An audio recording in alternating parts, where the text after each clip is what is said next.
Good afternoon, ladies and gentlemen, I'm John, this is Many a True Nerd, and welcome back to Medieval 2 Total War. But not quite, you may notice immediately, if your eye gets drawn immediately to the minimap, if that's just the sort of person you are, not quite the Medieval 2 you left behind. You see, I mentioned at the end of last part we might do a bit of fast forwarding, because there was a bit of just mopping up to do a few minor settlements, some not particularly interesting battles coming up. So, basically, I've spent, between the end of last part and now, just an hour and a half doing some mopping up and cleaning. So let me just walk you through what's actually changed here. So, we've kicked the Moors out of Spain.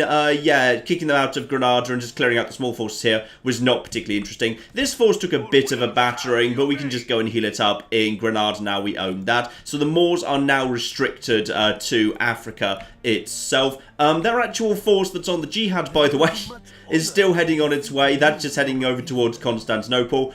Speaking of the Byzantines, I've actually kicked them out of Thessalonica and Corinth. By the way, you haven't missed a single battle, because basically every single battle that I've taken part in has just been auto-resolved, because they weren't desperately interesting. That's why I decided just to skip forward a bit. So I've auto-resolved my way through a few less interesting battles. Sicily are gone, by the way. Sicily's dead. I just went and took Tripoli. Again, there was only like 3 troops inside there, and I had like this army here, so that was not particularly difficult to do at all. Jesper the Dragon did some lovely work there. What else did we have? Oh yeah, and I just auto-resolved over in Mosul and Baghdad as well, and that was nice and simple too, so we've kicked them out of there. The Black Death is almost, but not quite completely gone at this point, by the way. I think Baghdad and Rhodes are the last settlements in the world. Oh no, sorry, Corinth as well. Yeah, there's like 3 or 4 settlements left in the entire world still suffering from it. Lyon's finally recovered. They were one of the last to go as well. Yeah, that's about it. So, the Black Death's pretty much gone. The economy's recovered well. It's recovering okay. It doesn't look great right now, but that's because I've actually been spending my money to make sure I don't get terrible, like,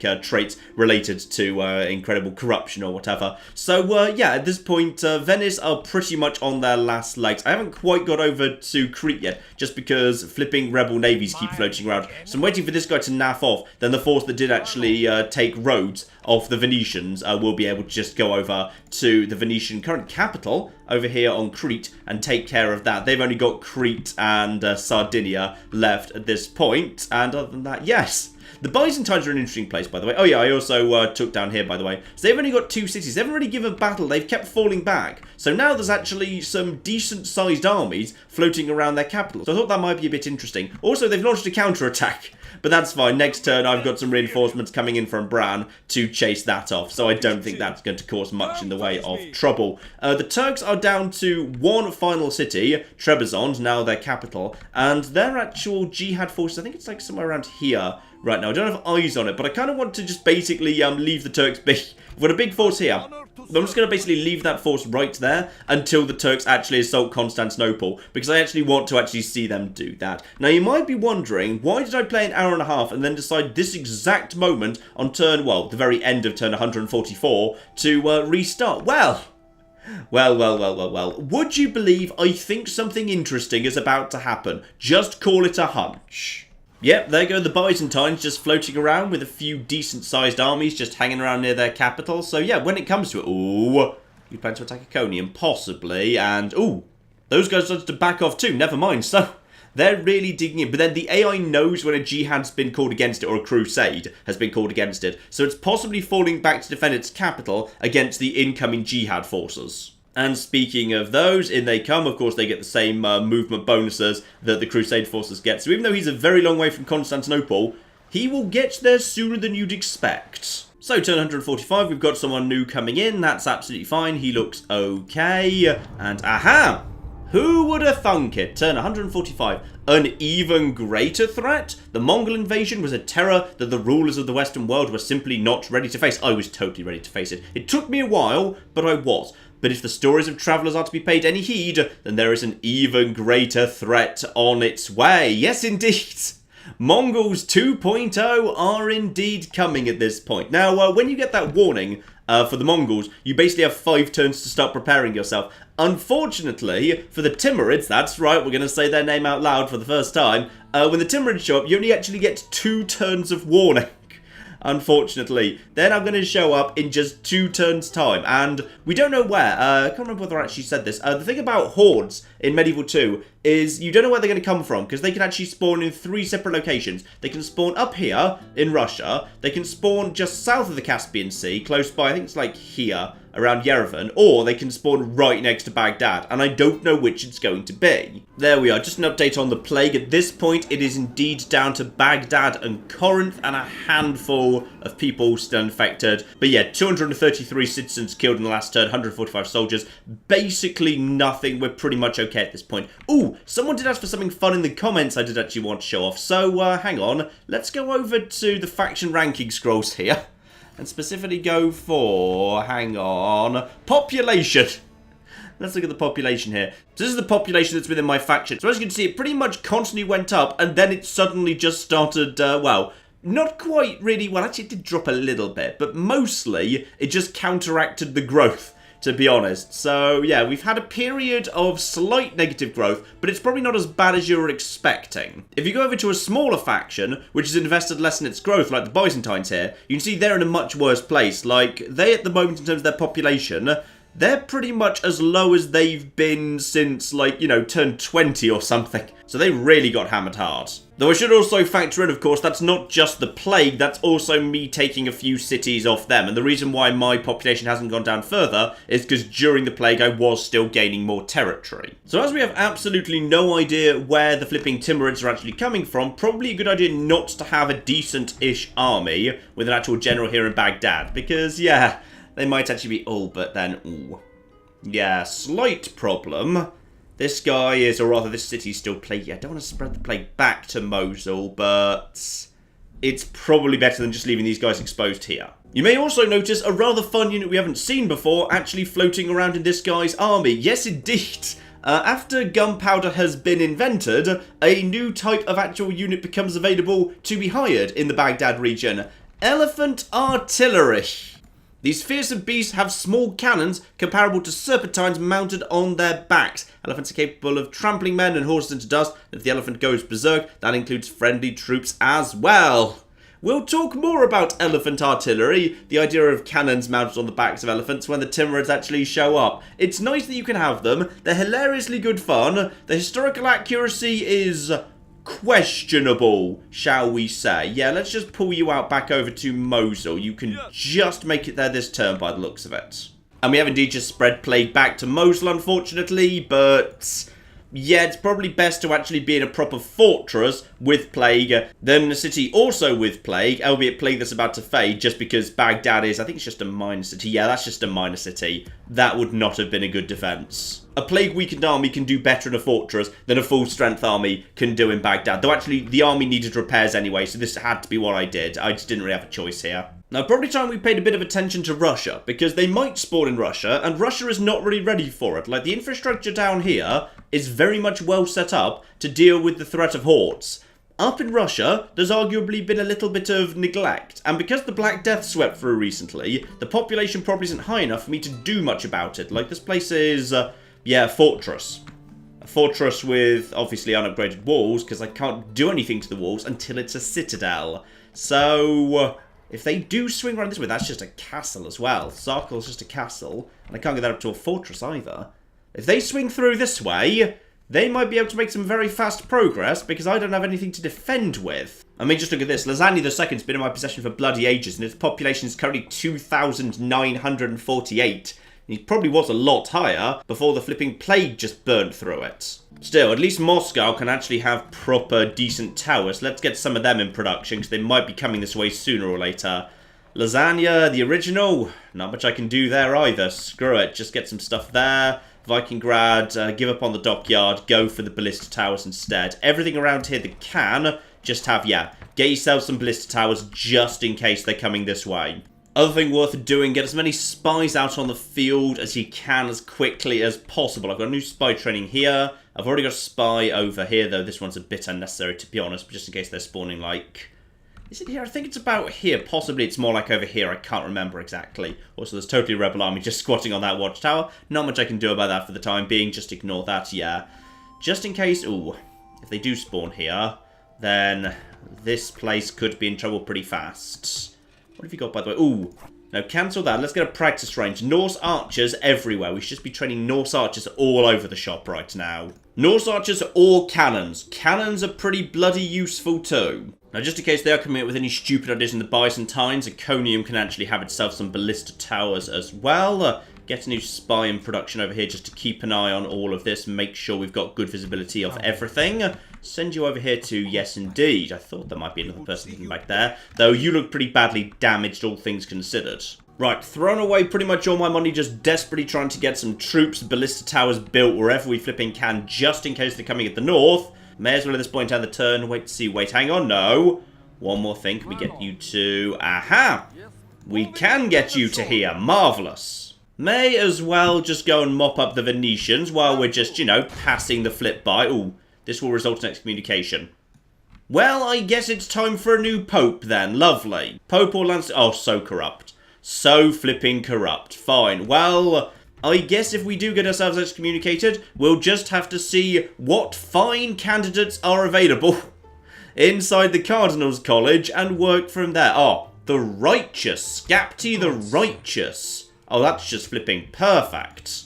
Though possibly he's a little bit too righteous, to be honest. Oh, immaculately pure. Oh dear. Oh, aggressive though. Good. He will still be up for the odd crusade. Now, the Venetians have only that one army left that's just hanging around by the coast, but... And they've brought a fleet over to it, but doesn't actually seem to be going anywhere. Interesting. Byzantines still just consolidating their forces around their capital. Falling back. No, they don't want to do this. There's a little bit too much there for them. They don't want to lose Nicaea, but that's fine. I think that's... Oh! Also, Byzantine and Venice slit each other's throats. Marvellous. Ah, that's a force heading down towards my new territory down south. Fine. I think we can defend that if they get any stupid ideas. And in comes the... Yep. I've left the roads wide open for the jihad forces, by the way. They are just welcome to go and try and take Constantinople. It's hilarious they're going for Constantinople and not like Jerusalem, say. Still got a bit of plague and it's partly my own fault at this point. Yes, now it's just Mosul and Baghdad. Fine. Yet another Danish cardinal. Beautiful. Just in case we didn't have good enough control of the college right now. And yep, don't forget to get my spies moving in the right direction. So, you, my good man, straight over here. Start keeping an eye on this whole area. Also, someone's just gone and turned traitor. And it is... Wait. Who is it? I mean, it's not this guy. This guy hasn't turned traitor. Who was... Someone's just gone and turned traitor, and I'm not sure who it is, because they've just disappeared off the map rather than actually turning rebel. Definitely worth splashing a little cash over in the Far East here, just to make sure I've got some extra troops, because yeah, right now Bulgar is guarded by peasants and Norse archers. Yeah, we could do with just a little bit more than that, I think. And I might as well train some extra troops around here, just to provide backup to Iconium, just in case it goes on to need it. Shouldn't need much, to be honest. Just a handful of troops just to lift the siege in case, yeah, the Byzantines decide to move in now. Now, the Venice question. I've built a nice little force over here, built out of, yeah, actually, Corsica and Tunis here. Let's just get these guys ashore. And, aha, Venice force right here. Can we actually get... This will result in excommunication. Will it? Are we 100% sure about that? Mission failed. I have been excommunicated. Right, well, I think we all know what that means. Next up, just keep these places all under siege here. In fact, actually, this one we can just move straight into. Because, yep, this is just a nice, simple city with not much inside it. And I've got cannons. So move straight in over here. It's already... It's pretty miserable, apparently. Sack it or just... Screw it, just for safety, exterminate it. There we go. Now it's happy, or at least suitably afraid. Also, I'd just like to stress that Venice held Crete from literally the beginning of the game. They have never built a port here. They have literally never built a port here. They never allowed flipping Crete to have any trade income. Bloody genius. Now, I could wait a turn for safety, but I don't really like any of these penalties pertaining to... yeah, unhappiness. You know what? I think, in fact, actually, it's quite appropriate. Rome is actually the least happy. Right. Sorry, your popiness. I think we have to do this again. How many times do we have to do this before you realise attacking Denmark doesn't end well for you, your popiness? Right, in comes the arrow fire. They don't seem to be charging just yet. Still 63 men, still plenty of time for us to get a few more shots in. There we go. Hopefully we should just start wearing down their hit points a little bit here. As soon as they just get close to charging, I might just move some of these guys out of the way. Looks like, yep, they have indeed decided to charge. My guys will get back out of the way momentarily. And they'll do a bit of damage to my Norse archers, but it doesn't really matter. Now move the archers that were either side over here. Take out these lads. See if we can just basically... Ooh, clever lads. You've managed to actually pull away over here. Well, that's fine. I don't really mind that much. You guys just shoot over here. You guys shoot over here. And the Pope is dead. Okay, so with the Pope dead, there must be a new Pope. I wonder if he's going to like us better. And now we just basically need to make these guys break. That'll auto end the battle and everything will be lovely. Are you actually shooting, by the way? You should probably be shooting. Just shoot the Pope. There we go. Job done. Also, this guy just got promoted for killing the Pope. Well done, Captain Stan. Good work. Now, technically, until next turn... Actually, no. I can cheat the system and force it to. Normally, it wouldn't actually bother checking for a new Pope until the beginning of the next turn. But I can actually force it to. Because if I just drop a quick save now and then load the game, there we go. The game has actually decided to do a check as to whether or not there needs to be a Pope, which it does do whenever the game is loaded. So as a result, I don't need to wait for next turn. So we've actually got a new... Okay, there wasn't even an election because it didn't matter because all three popes were technically from the same faction, so you don't even get to bother choosing which one you want. So I'm going to guess it was... Do we actually even get to see how it... No, we don't even see how the voting went. We just kind of assumed it went in my favour. At this point, they are just completely fake elections. Would you believe the Pope is just thrilled with me right now? Also, I'm going to call for... Hang on, I think I'm going to call for... Actually, it could be useful for me to actually call a flipping crusade out to Timbuktu, because it's quite hard to get to.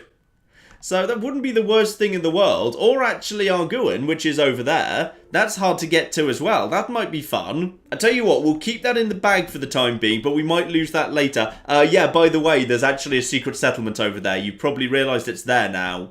Now, two big questions, therefore. Are the Venetians going to go down fighting? Is this force going to come around here and actually try and attack my guys to actually, you know, go out in a blaze of glory? And, more importantly, have I remembered how the clock works in this game? And as a result, is the new faction about to show up next turn? Because if I've got my timings right, I believe they should be showing up next. Right, the Byzantines are coming over to Iconium. That's fine. We can hold out there for a couple of turns while reinforcements come in from Caesarea and Adana. Won't be a problem. And you're going over to Sofia. Well, that's just bloody stupid. I've got a massive army to cut you off with. And the Pope, by the looks of it, yes, spawned on a boat there and is now chilling out next to me in former Sicilian territory over by Tripoli.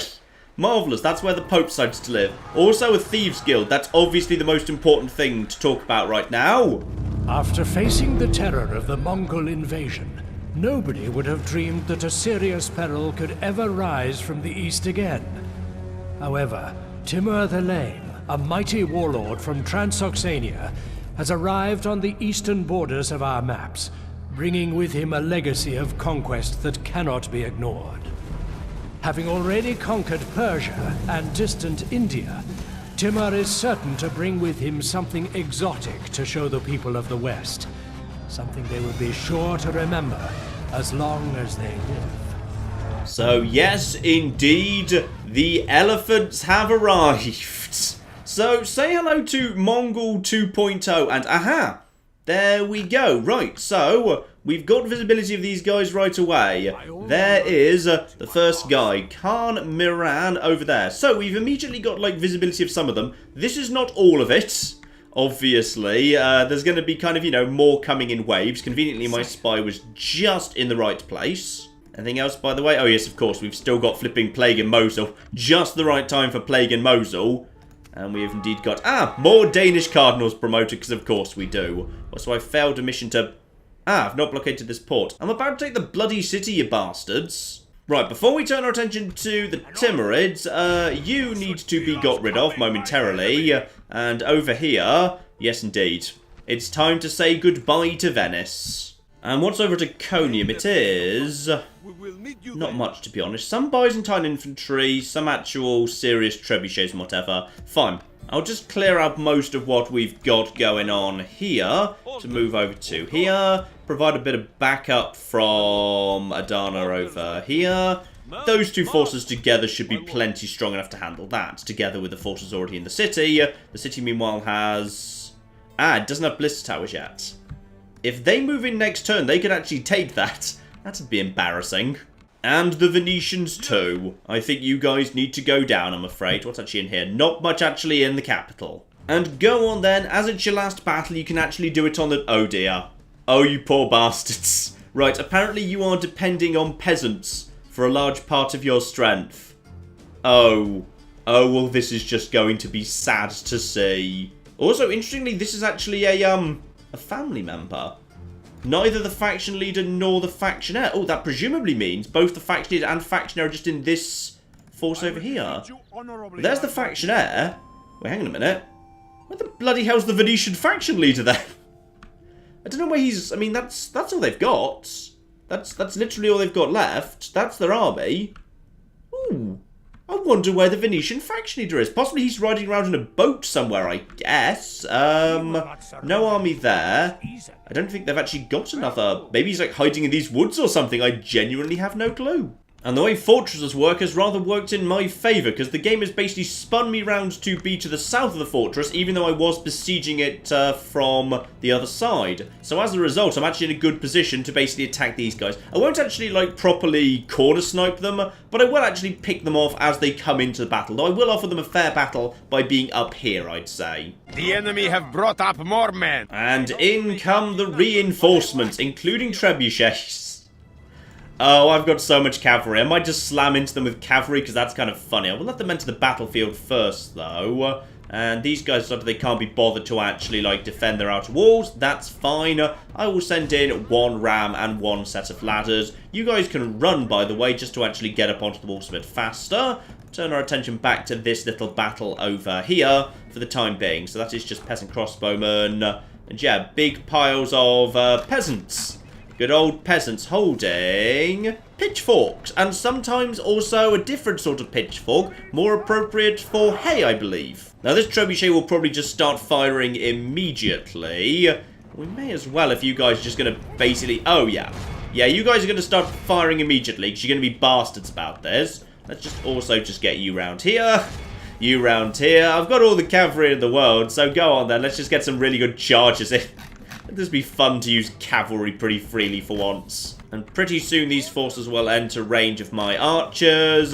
Go down to the cavalry. Lancers down if you'd be so kind. And kind of fluffed that a little bit.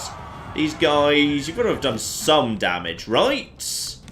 Okay, that didn't work out so desperately well, to be honest. Possibly you guys want to just pull back at this point. After the initial impact, pull yourselves back, please. Pull yourselves back. Lovely. Something's already started breaking. That'll be one of the peasants over there. So I did get at least one good shot into the peasant. Right, you guys, get over here. Draw yourselves up a bit. Excuse me, you're supposed to be pulling out at this point. Okay, that didn't work so well for those guys. Yeah, I think we lost one of our guys over there. That's fine, because he refused to actually pull out when I said. They're now sort of chasing, or trying to chase. They've opened up a massive great hole for this guy to go over here and hit the trebuchet. That works for me. So, yeah, these guys are now walking straight into archer fire. And dismounted feudals are taking damage very, very quickly. These knights can slam into over here. And then, yeah, the cavalry can basically just keep them busy as long as we need to. So, these guys will probably break pretty darn fast at this point. Says they're eager. You know what? Well done for still being... Well, you're only shaken. That's still pretty impressive. These guys charge forward, slam into the peasants. They're going to be absolutely screwed. They should break pretty much immediately. You guys can slam into here as well. You guys can back off. The trebuchet is pretty much screwed. And we'll hopefully be able to trigger a mass rout just off the cavalry chargers momentarily. In fact, I think you kind of got in the way of the other charge over there. Right, you... Get over here. Dismounted feudals continuing to fight there. My archers are still finding some targets, which is good. And in comes another charge over on this side. And at this point, I think it's going to be a mass rout. Yeah, that's pretty much a mass rout at this point. Lovely. Right, there's still technically the general's bodyguard. So if you guys all want to just focus your fire on that, please, that would be marvellous. I just want to have... Yeah, have my cavalry just chase down those bastards if you can. I've still got the general. I haven't actually committed yet. Well, not really a general. Just a captain. But a captain who is full strength experience 3 feudal knights, which is pretty darn good. Dismounted feudals are now just standing around. Interesting. Right, you guys are general's bodyguard. Let's just get these guys around the back. Have we changed off the trebuchet by now? Yes, we have. So you guys can just come in over here. You guys also get a bit of a run-up. There's been... Oh, I like that. The sight of an impact of cavalry. Just the spot where the cavalry just kind of slammed into them. Marvellous. You guys have slammed in over here. Down to 63. Pull out at this point if you'd be so kind. You're over there and you've caused those guys to break. You guys get over here if you would be so kind as well. We've actually got... Ooh. We might have some trouble over here, actually. Because these guys have actually managed to draw the attention of... something. Hello. I think I see something down here. Where's the... Oh, no, sorry. Those are my guys. I can't tell the difference between red and green sometimes. I swear I see... Oh, no, there was something down here. Right. Peasant archers. Good. Right, you guys, go and fight these guys, please. Because it feels like, yeah, the armoured sergeants are at this point falling back towards their second tier of defences. Are the peasant archers going to do the same? Because it feels to me like they're actually hanging out around here. So you guys come down and deal with that. You pick up the ram again, and once you've got that ram back up, use it to knock down... Actually, just come over here, and then use it to knock down this gate, and then that'll all be fine. How's my cav doing, by the way? I think my cav's doing pretty nicely. In fact, you guys should probably be, like, yeah, seeing off these guys if you'd be so kind. You are apparently struggling slightly, so... Oh, no, you're not anymore. Good. Just head over there. Just start knackering these guys. Let's just chase all these guys down as far as we can. And we have captured a gateway. Marvellous. And at this point, yeah, that entire force has just kind of broken apart. Right. Let's just start mopping all this up so I don't want anyone making it back to the plaza if we can avoid it. And the peasants, it looks like, have also decided to fall back. Fine. In which case, what I'm going to do is I'm going to use these guys to block up the street against anything that tries to retreat through the city. Because they'll basically just run straight into my dismounted Huskars, and that will actually work beautifully. Annoyingly, they have actually put up a decent, competent enough defense on the second tier. Peasant archers activating a bunch of towers. So I'm going to fall back just for a moment. You guys can just drop that ram. Instead, go and retrieve the ladders, actually. Yeah, you guys just basically... You just chill out right over here outside of archer range, capturing these guys as they pass by. This blocks up the street very nicely. You come back over here, and I think we've just killed their leader. Marvellous. I'm pretty sure that was actually a family member too. Weirdly, not the factionaire or the faction leader. I don't know where the bloody faction leader is. That's just a mystery. But at this point, anyone who's broken is trying to retreat through the city. They should run straight into these guys who can chop them down pretty effectively. Aside from the slightly baffling fact that, yeah, actually, the forces of Venice have decided that they want to re-enter the city by climbing these ladders and then climbing down through this tower. Probably they're deciding to do that because they don't technically own the gateway anymore, so they don't think they can use it. That's just kind of weird. And at the same time, my guys are trying to climb down the ladder in order to pick it up, which is just... Wait, what the... Guys? Are you okay? I think I'm accidentally stuck in a fight right now that I don't really mean to be. Right, as they've actually got the walls manned, safest thing I can do is just send up some dismounted Huskars on ladders, because ladders cannot be burnt down. So I don't think ladders can be burnt down. I don't think they can. I think ladders are pretty much the safe option. They're very hard to destroy or burn or anything. So I'll take some light taps, just for some archers and towers and whatever. But yeah, once we get up on the walls, these peasant archers will just fall apart. Admittedly, we are down to like 79, 77...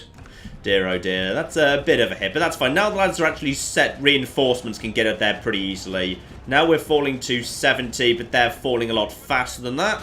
Now we just basically need to murder these guys, yeah. As soon as basically the number of our troops is superior to the number of their troops, then this will be absolutely fine, and I'm pretty sure we're in a good situation to do that now. Yeah, lovely. Happy to just keep this sped up. And now they're trying to route straight through my men. Not a good idea, but they've decided to do it anyway. Marvellous. So, what's left at this point? It's just those armoured sergeants, fine.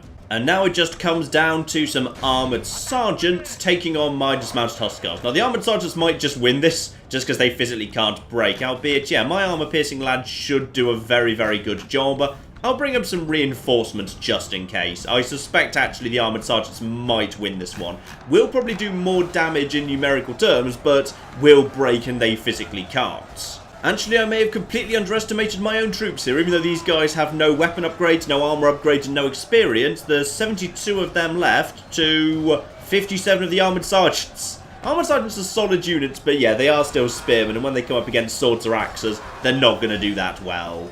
Alright lads, who wants to be the last Venetian of all time? It is going to be not you, not you, not you, and not... Oh, we don't know, because I think like all 4 of you died at the same time, so that's a shame.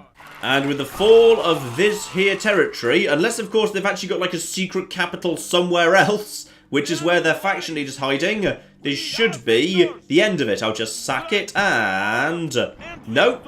Wherever that faction leader was, I have no bloody clue. Venice has been destroyed.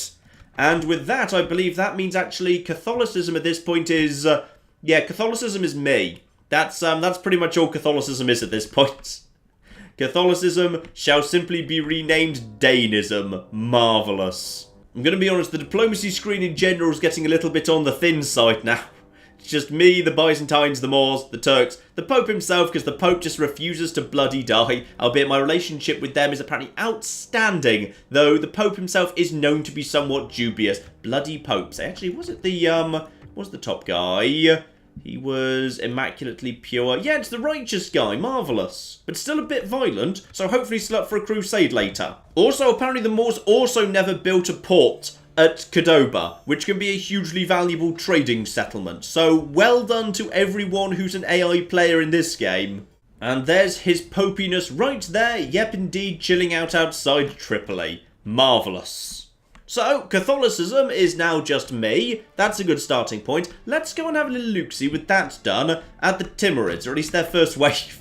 It's actually kind of unfortunate. If I actually had a big enough army to go and smash these guys immediately, I think technically, if I was able to defeat both these forces before any more spawned in, I might actually technically have defeated the Timurid invasion before it actually begins. You can kind of wait and ambush them, because more is going to show up. So, let's have a little look-see at what we can see here. So, we have infiltrated the army of the Khan, and we can have a little look-see at what they've got. Because, yeah, these guys are basically the Mongols on steroids. So, here's their faction leader. He's not very good.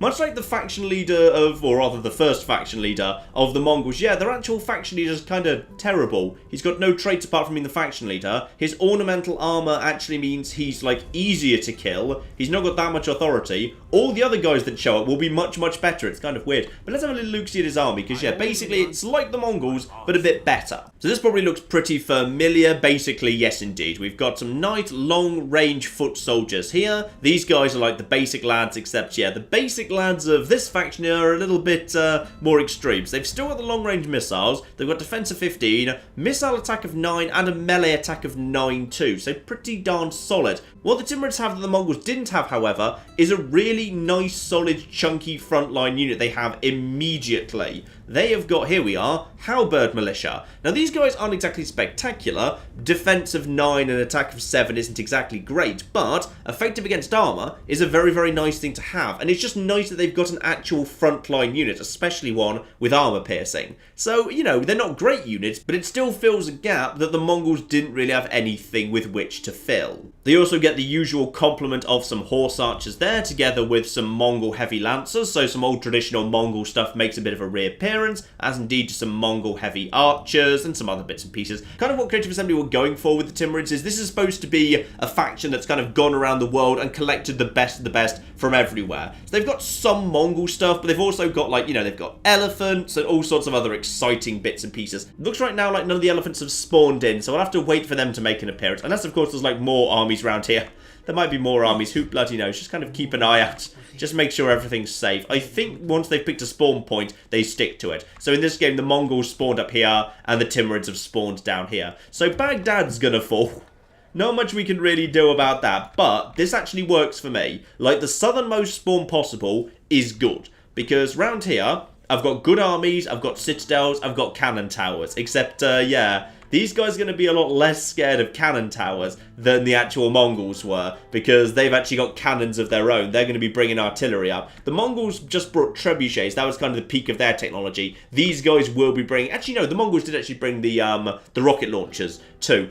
These guys will, however, be bringing some more high-tech, exciting, sexy stuff that we haven't really seen before. They get some fun, unique, and completely historically garbage units as well. But we'll discuss that once they actually start spawning in. And convenient timings, the battle-crippled armies from the Mongol invasion are just about, almost, up to full strength here. We're pretty much done with all of the retraining, so I'd say we are going to be in good shape to take these bastards on. Let's just basically get all of our training facilities going into overdrive here. I want as much stuff as possible piling out onto the field as quickly as possible. I want Obertshires, I want cannons, I want flipping everything. If they want to show up with all the flashy artillery units, we shall meet them with flashy artillery units. Oh yes. Oh yes indeed. But the Timurids aren't nothing. The Timurids, even to a late game player who basically controls a large portion of the map, they still represent a threat. They're not going to win the game, by the way. They're not going to stop me losing, mainly because I've technically already won the game. I got, taking my victory condition cities and 50 settlements long ago, but... they still might well be able to sack, destroy, and raise a few cities before I can stop them. I suspect they will probably be able to destroy this entire region of the map before we're actually able to fight them off somewhere around Aleppo and Acre. We can probably do not much more than slow them down around Mosul and Edessa. I suspect Aleppo will be where we actually put up our first proper real defense with the intention of actually flipping winning.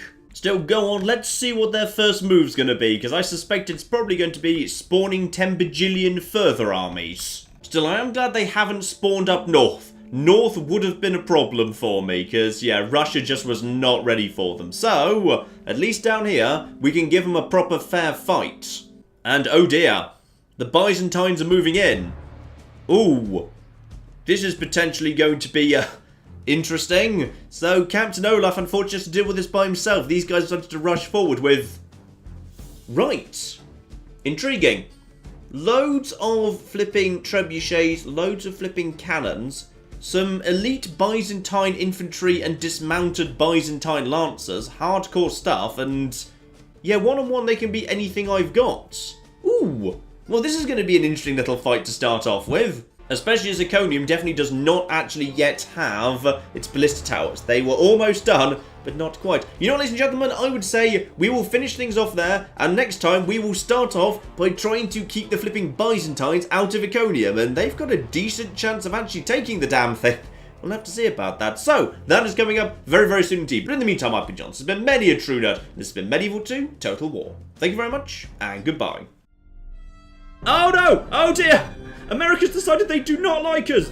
Just want to finish off China. I can die happily. Well, not happily because there's nuclear fire involved, but moderately happily. There we go! I've just started... oh god. The Earth was fun, wasn't it? We can all agree the Earth was great.